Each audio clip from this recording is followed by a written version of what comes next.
Hello friends, in today's video we will cover a very important topic of modern history, that is Treaty of Amritsar 1809 in detail. Treaty of Amritsar 1809 is basically very much connected to Treaty of Tilsit.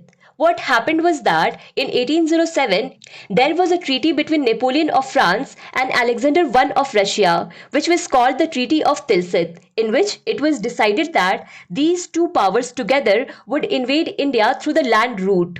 The news of the Treaty of Tilsit had reached the East India Company sitting in India, and it was a bell of danger for the British East India Company because by 1807 the British East India Company had established its control over a large part of India. Let's take a look at what battles the British East India Company fought in India till 1807.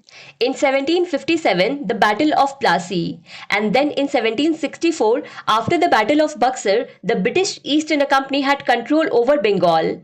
From 1746 to 1763, Carnatic Wars had taken place, the result of which was that Carnatic and Hyderabad were now influenced by the British East India Company, and all the rest of the European companies that were in India were out of the race. From 1767 to 1799, four Anglo-Mysore wars also took place. And now Mysore was also controlled by the British East India Company. Apart from this, between 1775 and 1805, the First and Second Anglo-Maratha Wars took place.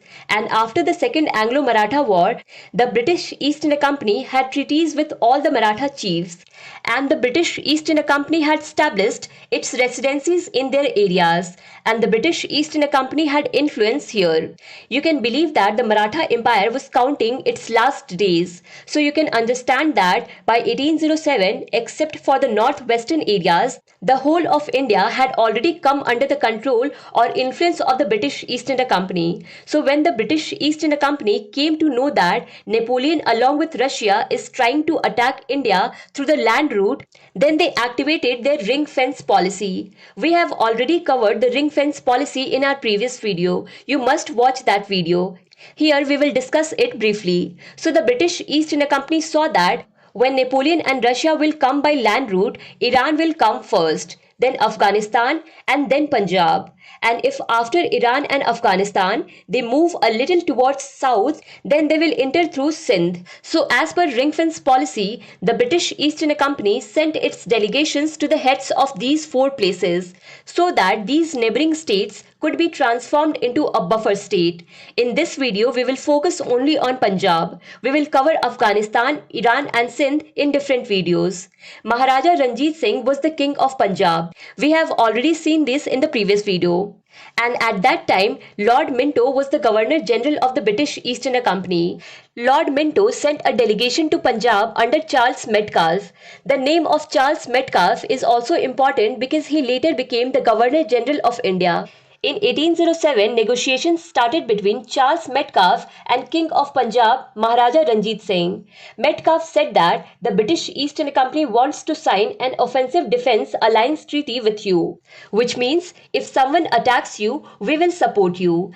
And if there is an attack on us, then you will support us. And if needed, both of us together will acquire some other territory. Metcalfe said that part of Punjab which is north of Satluj River, your influence is mostly in that area. So what we will do, that we will consider Satluj River as the border between British East India Company and Sikh Empire.